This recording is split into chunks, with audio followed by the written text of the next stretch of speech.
ನಮಸ್ಕಾರ, morning news ರೌಂಡಪ್ಗೆ ಸ್ವಾಗತ. ನಾನು ಹನುಮಂತ್ ದೇಶ್ಮುಖ್. ಉತ್ತರ ಕರ್ನಾಟಕ ಸುದ್ದಿ ವಾಹಿನಿಯ ಸಮಸ್ತ ವೀಕ್ಷಕರಿಗೆ ದೀಪಾವಳಿ ಹಬ್ಬದ ಹಾರ್ದಿಕ ಶುಭಾಶಯಗಳು. ಬನ್ನಿ ಕ್ವಿಕ್ ಆಗಿ ನೋಡೋಣ ಈ ಕ್ಷಣದ ಪ್ರಮುಖ ಸುದ್ದಿಗಳನ್ನು. ಬೈದಾರ್ ಜಿಲ್ಲೆಯ ಬಸವ ಕಲ್ಯಾಣದಲ್ಲಿ ನಡೆದ ಆರ್ಎಸ್ಎಸ್ ಪಥಸಂಚಲನದಲ್ಲಿ ಕಲಬುರಗಿ ಜಿಲ್ಲೆಯ ವಾಣಿಜ್ಯ ತೆರಿಗೆ ಇಲಾಖೆಯ ಸಹಾಯಕ ಆಯುಕ್ತ ಮಹೇಶ್ ಪಾಟೀಲ್ ಅವರು ಗಣವೇಶ ಧರಿಸಿ ಭಾಗವಹಿಸಿದ ವಿಡಿಯೋ ವೈರಲ್ ಆಗಿದೆ. ಸೆಪ್ಟೆಂಬರ್ 14ರಂದು ಬಸವ ಕಲ್ಯಾಣ ನಗರದಲ್ಲಿ ಆರ್ಎಸ್ಎಸ್ನ 100ನೇ ವರ್ಷದ ಸಂಭ್ರಮಾಚರಣೆ ಹಿನ್ನೆಲೆ ಪಥಸಂಚಲನ ನಡೆಸಲಾಗಿತ್ತು. ಆ ಪಥಸಂಚಲನದಲ್ಲಿ ನೂರಾರು ಆರ್ಎಸ್ಎಸ್ ಕಾರ್ಯಕರ್ತರು ಭಾಗವಹಿಸಿದರು. ಪಥಸಂಚಲನವು ನಗರದ ಪ್ರಮುಖ ರಸ್ತೆಗಳಲ್ಲಿ ನಡೆಸಲಾಗಿತ್ತು. ಅಂದು ನಡೆದ ಪಥಸಂಚಲನದಲ್ಲಿ ಕಲಬುರಗಿ ಜಿಲ್ಲೆಯ ವಾಣಿಜ್ಯ ತೆರಿಗೆ ಇಲಾಖೆಯ ಸಹಾಯಕ ಆಯುಕ್ತ ಮಹೇಶ್ ಪಾಟೀಲ್ ಅವರು ಭಾಗವಹಿಸಿದ ವಿಡಿಯೋ ಇದೀಗ ತಡವಾಗಿ ವೈರಲ್ ಆಗಿದೆ. ಬೈದಾರ್ ನಗರದ ಉಸ್ತುವಾರಿ ಸಚಿವರ ಕಚೇರಿಯ ಬಳಿ 18 ವಿವಿಧ ಬೇಡಿಕೆಗಳನ್ನು ಈಡೇರಿಸುವಂತೆ ಆಗ್ರಹಿಸಿ ಸಂಯುಕ್ತ ಕಿಸಾನ್ ಮೋರ್ಚಾ ಸಂಘಟನೆ ಅಹೋರಾತ್ರಿ ಪ್ರತಿಭಟನೆಯನ್ನು ನಡೆಸುತ್ತಿದ್ದರು. ಪ್ರತಿಭಟನಾ ಸ್ಥಳಕ್ಕೆ ಶನಿವಾರ ಉಸ್ತುವಾರಿ ಸಚಿವ ಈಶ್ವರ್ ಖಂಡ್ರೆ ಭೇಟಿ ನೀಡಿ ಪ್ರತಿಭಟನೆ ಕೈಬಿಡುವಂತೆ ಮನವಿ ಮಾಡಿದ್ರು. ಬೆಳೆ ಪರಿಹಾರ ಪಾವತಿ, ವಿವಿಧ ಬ್ಯಾಂಕ್ಗಳ ಸಾಲ ಮನ್ನಾ, ಬಿಎಸ್ಎಸ್ಕೆ ಪುನರಾರಂಭ ಹಾಗೂ ಬಿಎಸ್ಎಸ್ಕೆ ನೌಕರರ ವೇತನ ಸೇರಿ 18 ಬೇಡಿಕೆಗಳನ್ನು ಈಡೇರಿಸುವಂತೆ ಒತ್ತಾಯಿಸಿ ಅಕ್ಟೋಬರ್ 12ನೇ ತಾರೀಕಿನಂದು ರೈತರು ಪ್ರತಿಭಟನೆ ನಡೆಸುತ್ತಿದ್ದರು.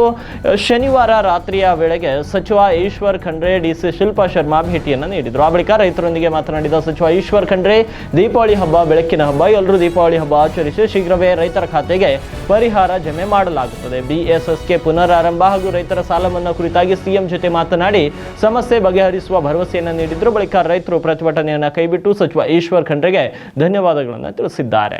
ರೈತರ ಜೊತೆಯಲ್ಲಿ ಮಾತನಾಡಿದ್ದೇನೆ. ಈಗಾಗಲೇ ನಮ್ಮ ಸರ್ಕಾರ ರೈತ ಪರ ಸರ್ಕಾರ ಇದೆ.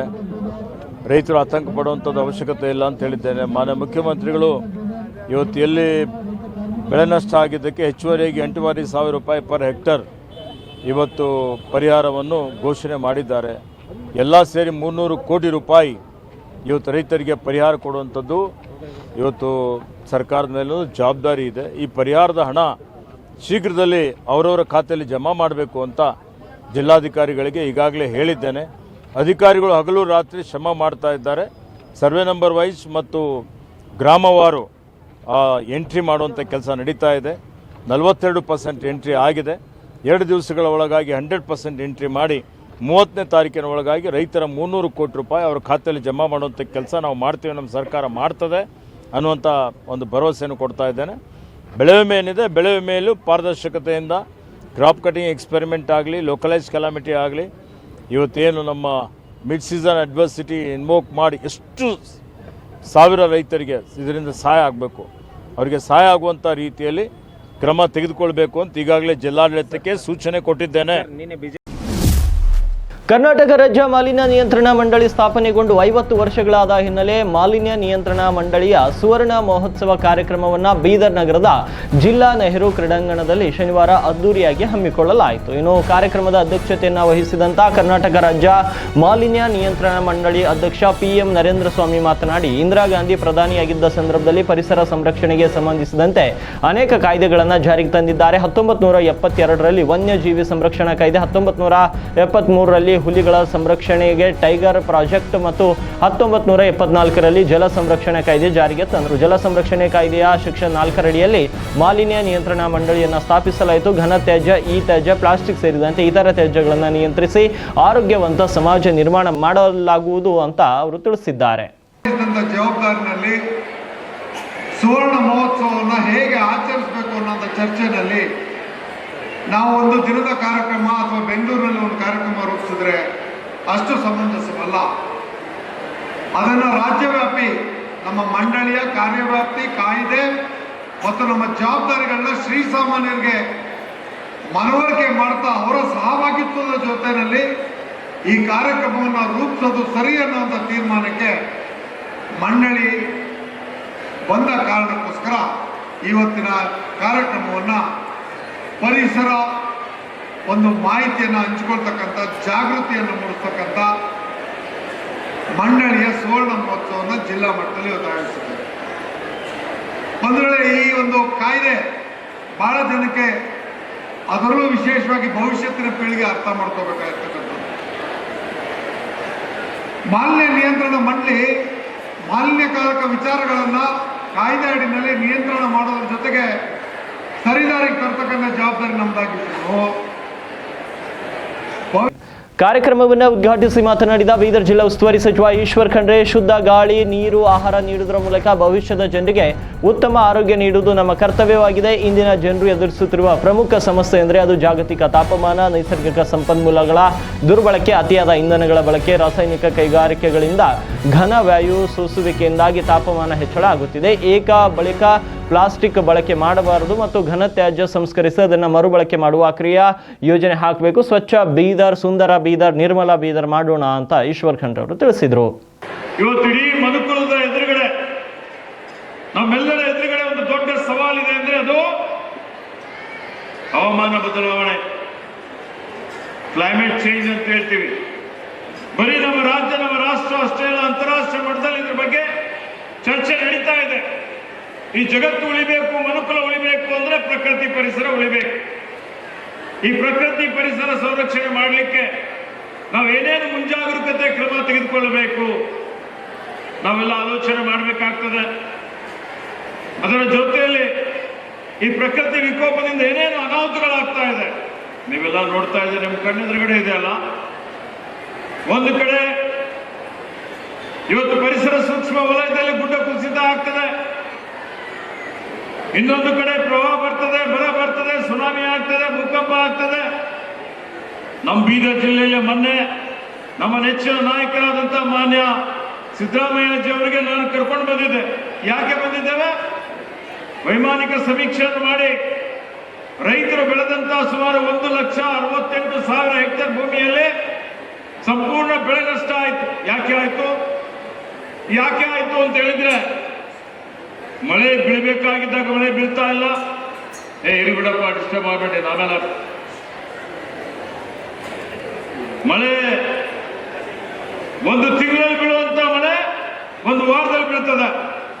ಒಂದು ವಾರದಲ್ಲಿ ಬೀಳುವಂತ ಮಳೆ ಒಂದೇ ದಿವಸದಲ್ಲಿ ನಮ್ಮ ಜಿಲ್ಲೆಯಲ್ಲಿ ಔರಾದ್ನಲ್ಲಿ 240 mm ಯಾವತ್ತೂ ಬಿದ್ದಿಲ್ಲ, ಅಷ್ಟು ಮಳೆ ಬಂತು. ಆ ಮಳೆ ಅಧಿಕ ಮಳೆ ಬಂತು ಅಂತ ಹೇಳಿದ್ರೆ ಒಮ್ಮೆ ಮಣ್ಣು ಕೊಚ್ಕೊಂಡು ಹೋಗ್ತದೆ, ಬೆಳೆ ನಾಶ ಆಗ್ತದೆ. ಇವೆಲ್ಲ ವೈಪರೀತ್ಯಗಳು, ಅನಾಹುತಗಳು ನಾವು ಕಣ್ಣಿಂದ ನೋಡ್ತಾ ಇದ್ದೇವೆ. ಇವತ್ತು ಅದರ ಜೊತೆಯಲ್ಲಿ ಬೀದರ್ ಜಿಲ್ಲೆಯಲ್ಲಿರುವಂತಹ ಸಹಕಾರಿ ಸಕ್ಕರೆ ಕಾರ್ಖಾನೆಗಳ ಸಾಲದ ಬಗ್ಗೆ ಬೀದರ್ ಜಿಲ್ಲಾ ಉಸ್ತುವಾರಿ ಸಚಿವ ಈಶ್ವರ್ ಖಂಡ್ರೆ ಅವರು ಕಳವಳವನ್ನು ವ್ಯಕ್ತಪಡಿಸಿದ್ದಾರೆ.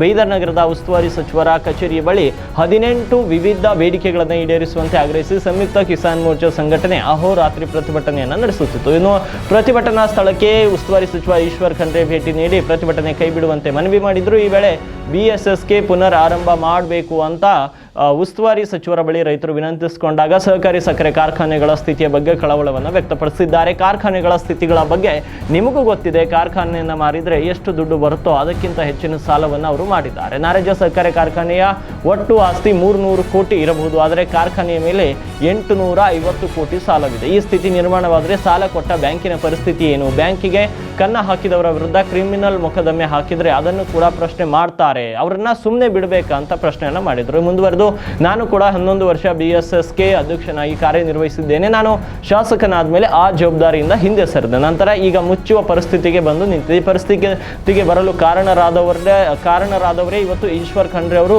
ಏನೂ ಮಾಡಿಲ್ಲ ಎಂದು ನನ್ನ ಮೇಲೆ ಗೂಬೆ ಕೂರಿಸುತ್ತಿದ್ದಾರೆ. ನಾನು ಈ ಹಿಂದೆ ಸರ್ಕಾರದ ಬಳಿ ಮನವಿ ಮಾಡಿ 40 ಕೋಟಿ ರೂಪಾಯಿಗಳನ್ನು ಕಾರ್ಖಾನೆಗೆ ಬಿಡುಗಡೆಗೆ ಮಾಡಿಸಿದ್ದೆ. ಈಗ ಆ ಹಣ ಎಲ್ಲಿ ಹೋಯಿತು ಅಂತ ಪ್ರಶ್ನಿಸಿದರು. ಇನ್ನು ಸದ್ಯದ ಪರಿಸ್ಥಿತಿಯಲ್ಲಿ ಕಾರ್ಖಾನೆಗಳಿಗೆ ಯಾವ ಬ್ಯಾಂಕಿನವರು ಸಾಲ ಕೊಡುವುದಿಲ್ಲ, ಕಡ್ಡಿ ಮುರಿದ ಹಾಗೆ ಮಾತನಾಡಿದರು. ಈ ವಿಷಯದ ಬಗ್ಗೆ ಮಾತನಾಡ್ತಾನೆ. ಮತ್ತೆ ಈಗ ಸಾಲ ಮನ್ನಾ ಇರ್ಬೋದು, ಇತರ ಬೀದರ್ ಸಹಕಾರ ಸಕ್ಕರೆ ಕಾರ್ಖಾನೆ ಬಗ್ಗೆ ಹೇಳಿದ್ದಾರೆ. ಆ ಕಾರ್ಖಾನೆಗಳ ಬಗ್ಗೆ ನಿಮಗೂ ಗೊತ್ತಿದೆ ಇವತ್ತು ಯಾವ ಪರಿಸ್ಥಿತಿ ಇದೆ ಅಂತೇಳಿ. ಇವತ್ತು ಒಂದೊಂದು ಕಾರ್ಖಾನೆ ಮೇಲೆ ಇವತ್ತೇನು ಅವರು ಸಾಲ ಮಾಡಿದಂಥದ್ದು 300-400 ಕೋಟಿ ರೂಪಾಯಿ. ಈ ಕಾರ್ಖಾನೆ ಮಾರಾಟ ಮಾಡಿದ್ರೆ ಎಷ್ಟು ದುಡ್ಡು ಬರುತ್ತೆ ಅದಕ್ಕಿಂತ ಹೆಚ್ಚುವರಿಯಾಗಿ ಸಾಲ ಮಾಡಿದಂಥದ್ದು ಇದೆ. ಇದು ನಿಮ್ಮ ಗಮನದಲ್ಲಿದೆ. ಈಗಾಗಲೇ ನಾರಂಜ ಸಹಕಾರ ಸಕ್ಕರೆ ಕಾರ್ಖಾನೆ ಮೇಲೆ 850 ಕೋಟಿ ರೂಪಾಯಿ ಸಾಲ ಇದೆ. ಆ ಕಾರ್ಖಾನೆಯ ಇವತ್ತು ಆಸ್ತಿ ಏನಿದೆ ಅಂದರೆ ಅದು 300 ಕೋಟಿ ಆಗ್ಬೋದು. 250ರಿಂದ 300 ಕೋಟಿ ಆಗ್ಬೋದು ಮಾರಾಟ ಮಾಡಿದ್ರೆ. 300 ಕೋಟಿ ರೂಪಾಯಿ ರೆಡ್ಡಿ ಗೊತ್ತಿದೆ ಅಲ್ಲ. ಬಹಳ ಅಧ್ಯಯನ ಮಾಡಿದ್ದೀರಿ. 300 ಕೋಟಿ ರೂಪಾಯಿ ಆಸ್ತಿ ಮೇಲೆ 850 ಕೋಟಿ ರೂಪಾಯಿ ಸಾಲ ಮಾಡಿ ಈಗ ಬ್ಯಾಂಕಿನ ಮರುಪಾವತಿ ಹೆಂಗ್ ಮಾಡ್ತೇನೆ? ಬ್ಯಾಂಕಿಗೆ ಯಾರು ಲೂಟಿ ಮಾಡದಿದ್ದಾರೆ ಅವ್ರ ಮೇಲೆ ಕ್ರಿಮಿನಲ್ ಮೊಕದ್ದಮೆ ಹಾಕಿದ್ರು, ಕೆಲವರು ಮತ್ತವ್ರ ಮೇಲೆ ಕ್ರಿಮಿನಲ್ ಮೊಕದ್ದಮೆ ಹಾಕಿದ್ರು, ಅವ್ರಿಗೆ ಫ್ರೀ ಬಿಡ್ಬೇಕಾ? ಯಾರು ಅಕ್ರಮ ಮಾಡಿದ್ದಾರೆ, ಲೂಟಿ ಮಾಡಿದ್ದಾರೆ, ನೀವು BSS ನಾರಾಯಣದ ಉಪಾಧ್ಯಕ್ಷರಿದ್ದೀರಿ, ಈಗ NSSK BSSK ಅಂತ ಹೇಳ್ತಾ ಇದ್ದಾರೆ. ನಾವು ನೋಡಿಲ್ಲ ಪಾಂಡ್ರೆ ಟೋಪಿ ಹಾಕೊಂಡ್ರೆ ಹೆಂಗ್ ಗೊತ್ತಿರ್ಬೇಕಪ್ಪ? ಈಗ ಆ ಕಡೆನೂ ಇದ್ದೀರಿ, ಈ ಕಡೆನೂ ಇದ್ದೀರಿ. ಸ್ವಾಮಿ ನಿಮಗೂ ಗೊತ್ತಿದೆ, 11 ವರ್ಷ ಅಧ್ಯಕ್ಷನಿದ್ದೆ. ನಾನು ಫ್ಯಾಕ್ಟ್ರಿ ಬಿಟ್ಟಾಗ 28 ಕೋಟಿ ಸಾಲ ಇತ್ತು. ನನಗೆಲ್ಲ ಕಂಟಿನ್ಯೂ ಆಗ್ರಿ ಅಂತ ಹೇಳಿ. ಬಸವ ಕಲ್ಯಾಣದ ಸಸ್ತಾಪುರ ಬಂಗ್ಲಾ ಸಮೀಪ ಆಟೋ ನಗರ ಬಳಿ ಹಜರತ್ ಟಿಪ್ಪು ಸುಲ್ತಾನ್ ಚೌಕ್ ನಾಮಕರಣ ವಿಷಯ ನಗರಸಭೆ ಸಾಮಾನ್ಯ ಸಭೆಯಲ್ಲಿ ಸದಸ್ಯರ ನಡುವೆ ಮಾತಿನ ಚಕಮಕಿಯಾಗಿ ಕೆಲ ಕಾಲ ಗೊಂದಲದ ಪರಿಸ್ಥಿತಿ ಸೃಷ್ಟಿಯಾಯಿತು. ನಗರದ ನಾರಾಯಣಪುರ ಕ್ರಾಸ್ ಬಳಿ ಸಮೀಪ ನಗರಸಭೆಯ ನೂತನ ಕಟ್ಟಡದಲ್ಲಿ ಶನಿವಾರ ಅಧ್ಯಕ್ಷ MD ಸಗಿರುದ್ದೀನ್ ಅಧ್ಯಕ್ಷತೆಯಲ್ಲಿ ನಡೆದ ಸಾಮಾನ್ಯ ಸಭೆಯಲ್ಲಿ ವೃತ್ತಕ್ಕೆ ಟಿಪ್ಪು ಹೆಸರನ್ನ ನಾಮಕರಣದ ಕುರಿತು ಅನೇಕರು ಪರವಾಗಿದ್ದರೆ ಕೆಲವು ಸದಸ್ಯರು ಮಾರ್ಗಸೂಚಿ ಮತ್ತು ನಿಯಮದಂತೆ ನಿರ್ಣಯಿಸಬೇಕು ಎಂದಿದ್ದು ಮಾತಿನ ಚಕಮಕಿಗೆ ಕಾರಣವಾಯಿತು. ಈ ಮಧ್ಯೆ ಪೌರಾಯುಕ್ತ DB ಬಣಕರ್ ಸರ್ಕಾರದ ಮಾರ್ಗಸೂಚಿ ಮತ್ತು ನಿಯಮಗಳನ್ನು ಓದಿ ನಿಯಮದಂತೆ ಪ್ರಕ್ರಿಯೆ ನಡೆಸಲಾಗುವುದು ಅಂತ ಸ್ಪಷ್ಟಪಡಿಸಿದರು. ಸದಸ್ಯರು ತಮ್ಮ ನಿಲುವು ಮತ್ತು ಅಭಿಪ್ರಾಯಗಳನ್ನು ಸಭೆಗೆ ತಿಳಿಸಬೇಕು ಅಂತ ಸಲಹೆ ನೀಡಿದ್ರು. ಎಲ್ಲರ ಅಭಿಪ್ರಾಯ ಪಡೆದು ಮಾರ್ಗಸೂಚಿ ಮತ್ತು ನಿಯಮಗಳನ್ನು ಪಾಲಿಸಿ ನಿರ್ಣಯ ಕೈಗೊಳ್ಳಲಾಗುವುದು ಅಂತ ಅಧ್ಯಕ್ಷರು ಕೂಡ ಹೇಳಿದ್ದಾರೆ. ಸದಸ್ಯರಾದ ಗಫರ್ ಪೇಶಮಾಮ ಮತ್ತು ಎಜಾಜ್ ಲಾತುರೆ, ಇಮ್ರಾನ್ ಖಾನ್, ಮೂಸಾಮಿಯಾ, ಕರೀಂ ಸಾಬ್, ಶಹಜಹಾನ, ತನ್ವೀರ್ ಅಹಮದ್ ಇತರರು ವೃತ್ತಕ್ಕೆ ಟಿಪ್ಪು ಹೆಸರಿಡಲು ಒಮ್ಮತ ತೀರ್ಮಾನವನ್ನು ಕೈಗೊಂಡು ಪ್ರಸ್ತಾವನೆ ಕಳಿಸಬೇಕು ಅಂತ ಒತ್ತಾಯಿಸಿದರೆ ರವೀಂದ್ರ ಬೋರಾಳೆ, ನಿರ್ಮಲಾ ಶಿವಣಕರ್, ಮಲ್ಲಿಕಾರ್ಜುನ್ ಬೊಕ್ಕೆ, ರಾಮ್ ಜಾಧವ್, ಪವನ್ ಗಾಯಕ್ವಾಡ್, ದೀಪಾ ಗುಡ್ಡ ಇತರರು ಮಾರ್ಗಸೂಚಿ ನಿಯಮ ಅನುಸರಿಸಿ ಮುಂದಿನ ಹೆಜ್ಜೆ ಇಡಬೇಕು ಅಂತ ಸಲಹೆಯನ್ನು ನೀಡಿದರು.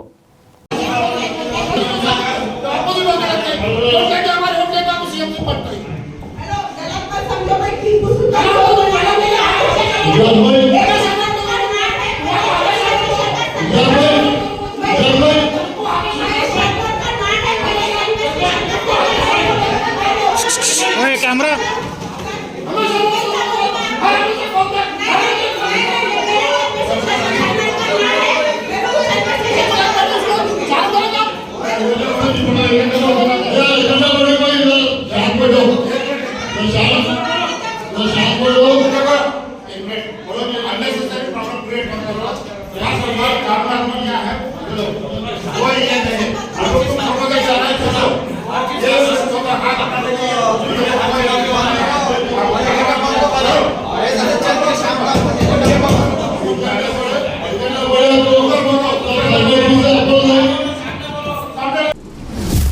ರವಿವಾರ ಮಧ್ಯಾಹ್ನ 3 ಗಂಟೆಗೆ ಚಿತ್ತಾಪುರ ಪಟ್ಟಣದಲ್ಲಿ RSS ಹಮ್ಮಿಕೊಂಡಿದ್ದ ಪಥಸಂಚಲನ ಕಾರ್ಯಕ್ರಮಕ್ಕೆ ಅನುಮತಿ ನಿರಾಕರಿಸಿ ಚಿತ್ತಾಪುರ ತಹಶೀಲ್ದಾರ್ ನಾಗಯ್ಯ ಹಿರೇಮಠ ಅವರು ನಿನ್ನೆ ಆದೇಶವನ್ನು ಹೊರಡಿಸಿದರು.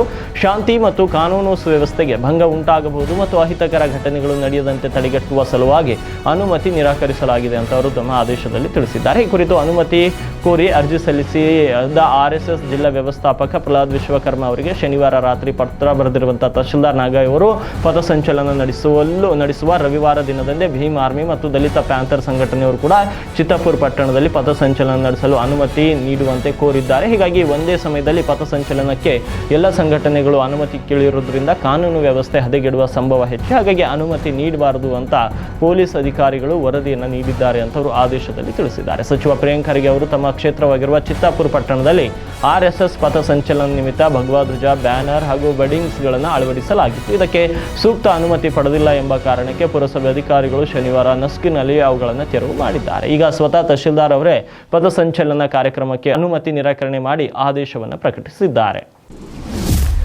ಮಾಜಿ ಸಂಸದ ರಮೇಶ್ ಕತ್ತಿ ಅವರು ವಾಲ್ಮೀಕಿ ಸಮುದಾಯದ ಬಗ್ಗೆ ಅಶ್ಲೀಲ ಪದ ಬಳಕೆ ಮಾಡಿದ್ದಾರೆ ಎನ್ನಲಾದ ವಿಡಿಯೋ ವೈರಲ್ ಆಗಿದೆ. ಈ ಸಂಬಂಧ ರಮೇಶ್ ಕತ್ತಿ ವಿರುದ್ಧ ಜಾತಿ ನಿಂದನೆ ಪ್ರಕರಣ ದಾಖಲಾಗಿದೆ. ಸಮಾಜದ ಮುಖಂಡ ರಾಜಶೇಖರ್ ತಳವಾರ್ ಅವರು ನೀಡಿದ ದೂರಿನ ಮೇರೆಗೆ ಬೆಳಗಾವಿ ಕ್ಯಾಂಪ್ ಪೊಲೀಸ್ ಠಾಣೆಯಲ್ಲಿ ಜಾತಿ ನಿಂದನೆ ಕೇಸ್ ದಾಖಲಾಗಿದೆ. ಆದರೂ ಸಹ ನಾಳೆ ರಾಜ್ಯದಂತ ಹೋರಾಟಕ್ಕೆ ವಾಲ್ಮೀಕಿ ಸಮಾಜ ಕರೆ ನೀಡಿದೆ. ಇದರ ಬೆನ್ನಲ್ಲೇ ರಮೇಶ್ ಕತ್ತಿ ವಿಡಿಯೋ ವೈರಲ್ ಬಗ್ಗೆ ಸ್ಪಷ್ಟನೆ ನೀಡಿದ್ದು, ವಿರೋಧಿಗಳು ನನ್ನ ಹೇಳಿಕೆಯನ್ನ ತಿರುಚಿದ್ದಾರೆ, ಯಾರಿಗಾದರೂ ನೋವಾಗಿದ್ರೆ ವಿಷಾದಿಸುತ್ತೇನೆ ಪಡಿಸುತ್ತೇನೆ ಅಂತ ವಿಡಿಯೋ ಮಾಡಿ ಬಿಡುಗಡೆಯನ್ನ ಮಾಡಿದ್ದಾರೆ. ವಾಲ್ಮೀಕಿ ಸಮುದಾಯದ ವಿರುದ್ಧ ಅಶ್ಲೀಲ ಪದ ಬಳಕೆ ಪ್ರಕರಣ ತೀವ್ರ ಸ್ವರೂಪವನ್ನು ಪಡೆದುಕೊಳ್ಳುತ್ತಿದ್ದಂತೆ ರಮೇಶ್ ಕತ್ತಿ ಸ್ಪಷ್ಟನೆ ನೀಡಿತು. ನನ್ನ ಹೇಳಿಕೆಯನ್ನ ತಿರುಚಲಾಗಿದೆ. ಡಲ್ಬಿ ಹಚ್ಚಲು ಅಭಿಮಾನಿಗಳು ಒತ್ತಾಯಿಸಿದಾಗ ನಾನು ಬೇಡ ಎಂದಿದ್ದೆ. ಆದರೆ ನನ್ನ ಹೇಳಿಕೆಯನ್ನ ನನ್ನ ಗೆಲುವು ಸಹಿಸಲಾಗದ ವಿರೋಧಿಗಳಿಂದ ತಿರುಚಲಾಗಿದೆ. ಇದರಿಂದ ಯಾರಿಗಾದರೂ ನೋವಾಗಿದ್ರೆ ವಿಷಾದ ವ್ಯಕ್ತಪಡಿಸುತ್ತೇನೆ ಎಂದಿದ್ದಾರೆ. ದೆಹಲಿಯಿಂದ ನಾಗಾಲ್ಯಾಂಡ್ ರಾಜಧಾನಿ ನಗರಿ ದಿಮಾಪುರ್ಗೆ ಹೊರಡುತ್ತಿದ್ದ ಇಂಡಿಗೋ ವಿಮಾನದೊಳಗೆ ಪ್ರಯಾಣಿಕರೊಬ್ಬರು ಪವರ್ ಬ್ಯಾಂಕ್ಗೆ ಬೆಂಕಿ ತಗುಲಿದ ಘಟನೆ ಬೆಳಕಿಗೆ ಬಂದಿದೆ. ಅದೃಷ್ಟವಶಾತ್ ವಿಮಾನದ ಸಿಬ್ಬಂದಿ ಜಾಗರೂಕತೆಯಿಂದ ಪರಿಸ್ಥಿತಿ ನಿಭಾಯಿಸಿ ದೊಡ್ಡ ಅನಾಹುತವಾಗದಂತೆ ನೋಡಿಕೊಳ್ಳುವಲ್ಲಿ ಯಶಸ್ವಿಯಾಗಿದ್ದಾರೆ.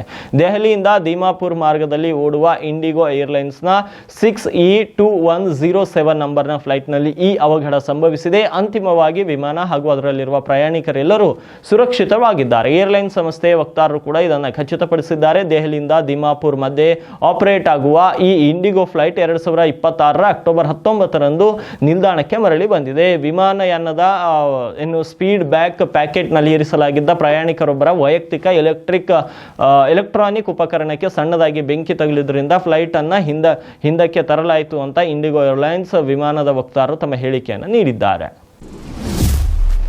ಇನ್ನು ಶರಣು ಸಲ್ಗಾರ್ ಅವರ ಹೋರಾಟದ ನಡೆಯನ್ನ ಉಸ್ತುವಾರಿ ಸಚಿವರಾಗಿರುವಂತಹ ಈಶ್ವರ್ ಖಂಡ್ರೆ ಅವರು ಖಂಡಿಸಿದ್ದಾರೆ. ರೈತರ ಸಮಸ್ಯೆಯನ್ನ ರಾಜಕೀಯಕ್ಕೆ ದುರುಪಯೋಗ ಮಾಡಬಾರದು. ರಾಜಕೀಯಕ್ಕೆ ಮಾಡಿದ ಹೋರಾಟ ಖಂಡನೀಯ. ಮೈಗೆ ಚಾಟಿ ಹೊಡೆದುಕೊಳ್ಳುವುದು ಸಂಪೂರ್ಣ ನಿಯಮ ಉಲ್ಲಂಘನೆ. ಒಬ್ಬ ಜನಪ್ರತಿನಿಧಿಯಾಗಿ ಶಾಸಕರಾಗಿ ಮಾನವ ಹಕ್ಕುಗಳ ಉಲ್ಲಂಘನೆಯನ್ನ ಮಾಡಿದ್ದಾರೆ. ಶರಣು ಸಲ್ಗಾರ್ ಅಂತ ಹೇಳಿದ್ದಾರೆ. ಮಾನವ ಹಕ್ಕುಗಳ ಉಲ್ಲಂಘನೆಗೆ ಇವರು ಪ್ರಚೋದನೆಯನ್ನ ನೀಡಿದ್ದಾರೆ. ಈ ರೀತಿ ಮಾಡುವುದು ಅಕ್ಷಮ್ಯ ಮತ್ತು ಖಂಡನೀಯ. ಶಾಸಕ ಶರಣು ಸಲ್ಗಾರ್ ಹೋರಾಟದ ರೀತಿಯನ್ನ ಖಂಡಿಸಿದ್ದಾರೆ ಸಚಿವ ಈಶ್ವರ್ ಖಂಡ್ರೆ ಅವರು. ಹಾಗಿದ್ರೆ ಈಶ್ವರ್ ಖಂಡ್ರೆ ಅವರು ಏನು ಹೇಳಿದ್ರು, ಬನ್ನಿ ಕ್ವಿಕ್ ಆಗಿ ನೋಡೋಣ. ನೋಡಿ, ರೈತರ ಸಮಸ್ಯೆಗೆ ಸ್ಪಂದನೆ ಮಾಡುವಂಥದ್ದು ಇವತ್ತು ಅದು ವಿಷಯ ಬೇರೆ. ಆದರೆ ಬರೀ ರಾಜಕೀಯ ದುರುಪಯೋಗ ಮಾಡಲಿಕ್ಕೆ ಈ ರೀತಿಯ ಪ್ರತಿಭಟನೆ ಮಾಡುವಂಥದ್ದು ಅದು ಖಂಡನೀಯ ಅನ್ನುವಂಥ ಮಾತನ್ನು ಹೇಳಿಕೆ ಬಯಸ್ತೇನೆ. ಅದು ನೋಡಿ, ಅದು ಸಂಪೂರ್ಣವಾಗಿ ಇದು ನಿಯಮ ಉಲ್ಲಂಘನೆ. ಇದು ಜನರಿಗೆ ಏನು ಕಾಣಿಸ್ತದೆ? ಇವತ್ತು ಜನಪ್ರತಿನಿಧಿಯಾಗಿ ಶಾಸಕರಾಗಿ ಇವತ್ತು ಈ ರೀತಿಯಲ್ಲಿ ಮಾನವ ಹಕ್ಕುಗಳ ಉಲ್ಲಂಘನೆ ಆಗ್ತದೆ. ಇದು ಮಾಡಿಕೊಳ್ಳುವಂಥದ್ದು ಬೇರೆಯವರಿಗೆ ಪ್ರಚೋದನೆ ಕೊಟ್ಟಂಗೆ ಆಗ್ತದೆ. ಇದು ಇಂಥ ಒಂದು ಈ ರೀತಿ ಮಾಡುವಂಥದ್ದು ಅಕ್ಷಮ್ಯ ಅನ್ನುವಂಥ ಮಾತನ್ನು ಹೇಳಿಕೆ ಬಯಸ್ತೇನೆ. ಅದನ್ನು ಖಂಡಿಸ್ತೇನೆ. ಭಾಷಣ ಮಾಡುವ ಭರದಲ್ಲಿ ವಿವಾದಾತ್ಮಕ ಹೇಳಿಕೆಯನ್ನು ಕೊಟ್ಟಿದ್ದಾರೆ ಬಸವ ಕಲ್ಯಾಣ ಕ್ಷೇತ್ರದ ಶಾಸಕ ಶರಣು ಸಲ್ಗಾರ್ ಅವರು. ಒಮ್ಮೆ ಬೆಳೆ ಪರಿಹಾರಕ್ಕಾಗಿ ಒತ್ತಾಯಿಸಿ ಹಮ್ಮಿಕೊಂಡ ಹೋರಾಟದಲ್ಲಿ ನಾಲಿಗೆಯನ್ನು ಹರಿಬಿಟ್ಟಿದ್ದಾರೆ ಬಸವ ಕಲ್ಯಾಣ ಮತಕ್ಷೇತ್ರದ ಶಾಸಕರು. ಇದೀಗ ಆ ವಿಡಿಯೋ ತುಣುಕು ತಡವಾಗಿ ಬೆಳಕಿಗೆ ಬಂದಿದ್ದು ವೈರಲ್ ಆಗ್ತಾ ಇದೆ. ತಮ್ಮ ಅಬ್ಬರದ ಭಾಷಣದ ವೇಳೆ ಹೆಣ್ಣು ಮಕ್ಕಳ ಬಗ್ಗೆ ಹಗೂರವಾಗಿ ಮಾತನಾಡಿದ್ದಾರೆ ಶಾಸಕ ಶರಣು ಸಲ್ಗಾರ್. ಬಡತನದಿಂದ ಹೆಣ್ಣು ಮಕ್ಕಳು ವೈಶವಾಟಿಕೆಗೆ ಇಳಿದಿದ್ದಾರೆ ಎಂಬ ಹೀನ ಹೇಳಿಕೆಯನ್ನು ನೀಡಿದ್ದಾರೆ. ಹೆಣ್ಣು ಮಕ್ಕಳು ವೈಶವಾಟಿಕೆಗೆ ಇಳಿದಿದ್ದಾರೆ ಎಂಬ ವಿವಾದಾತ್ಮಕ ಹೇಳಿಕೆ ಈಗ ಎಲ್ಲೆಡೆ ಭಾರೀ ಆಕ್ರೋಶಕ್ಕೆ ಕಾರಣವಾಗ್ತಾ ಇದೆ. ವೈಶವಾಟಿಕೆ ಬಗ್ಗೆ ಸಾಕ್ಷಿ ಸಮೇತವಾಗಿ ತೋರಿಸ್ತೇನೆ ಅಂತ ಶರಣು ಸಲ್ಗಾರ್ ಸವಾಲ್ ಕೂಡ ಹಾಕಿದ್ರು. ಸಾರ್ವಜನಿಕ ವೇದಿಕೆಯಲ್ಲಿ ಈ ಒಂದು ವಿವಾದಾತ್ಮಕ ಹೇಳಿಕೆಯನ್ನು ನೀಡಿದ್ದಾರೆ ಬಿಜೆಪಿಯ ಶಾಸಕ ಶರಣು ಸಲ್ಗಾರ್ ಅವರು. ಈಗ ತಡವಾಗಿ ಅವರ ಪ್ರತಿಭಟನೆ ರಾಜ್ಯ ಸರ್ಕಾರದ ವಿರುದ್ಧ ನಡೆದಂತ ಪ್ರತಿಭಟನೆಯ ಸಂದರ್ಭದಲ್ಲಿ ಈ ಒಂದು ಹೇಳಿಕೆಯನ್ನು ನೀಡಿರುವಂತದ್ದು. ಈ ಹೇಳಿಕೆ ಈಗ ತಡವಾಗಿ ಬೆಳಕಿಗೆ ಬಂದಿದ್ದು ಎಲ್ಲೋ ಸಾಮಾಜಿಕ ಜಾಲತಾಣದಲ್ಲಿ ಮತ್ತು ಸಮಾಜದಲ್ಲಿ ಶಾಸಕರ ವಿರುದ್ಧ ಆಕ್ರೋಶಕ್ಕೆ ಮನೆ ಮಾಡಿಕೊಟ್ಟಿದೆ ಈ ಒಂದು ವಿಡಿಯೋ ತುಣುಕು.